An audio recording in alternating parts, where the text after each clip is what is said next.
ආයිබෝන් කියලා සියලු දෙනාම පිළිගන්නවා.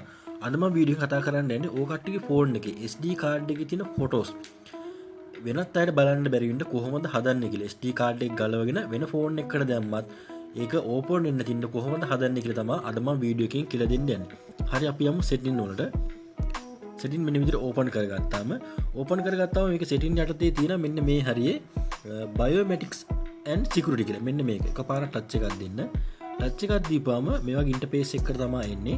ඒ යටතේ චුට්ටක් පල්ලෙහාට යන්න. පහළට ගියාම මෙන්න මේ හරිය තියෙනවා encrypt SD card කියලා. මෙන්න මේ හරිය. මෙන්න මේක එකපාරට ටච් එකක් දෙන්න. ටච් එකක් දෙන්න මෙයාගේ ඉන්ටර්ෆේස් එකකට තමයි මේක හොඳට ඔය කට්ටිය කියවන්න. කියවල ඉවරලා මෙන්න මේ පල්ලෙහාන් තියෙනවා encrypt SD card කියලා. මෙන්න මේක එකපාරක් මෙන්න මේක ටච් එකක් දෙන්න. ටච් එකක් දීපුවාම 100ක් යයි. ඊට පස්සේ ඔය කට්ටියගේ ෆෝන් එකේ SD card එකේ තියෙන ෆොටෝස් ඔක්කොම සිකියුරිටි එකක් මගින් පාලනය කරනවා. චිප් එක ගලවලා වෙන ෆෝන් එකකට දැම්මත් ඕපන් වෙන්නේ නැහැ. මේ ෆෝන් එකට දාපුවම තමයි ඕපන් වෙන්නේ. එහෙනම් යාළුවනේ වීඩියෝ එක හොඳයි නම් ලයික් කරන්න, කමෙන්ට් කරන්න, තවත් කෙනෙකුට බලා ගන්න ෂෙයා කරන්න. සුබ දවසක් ඔය කට්ටියට.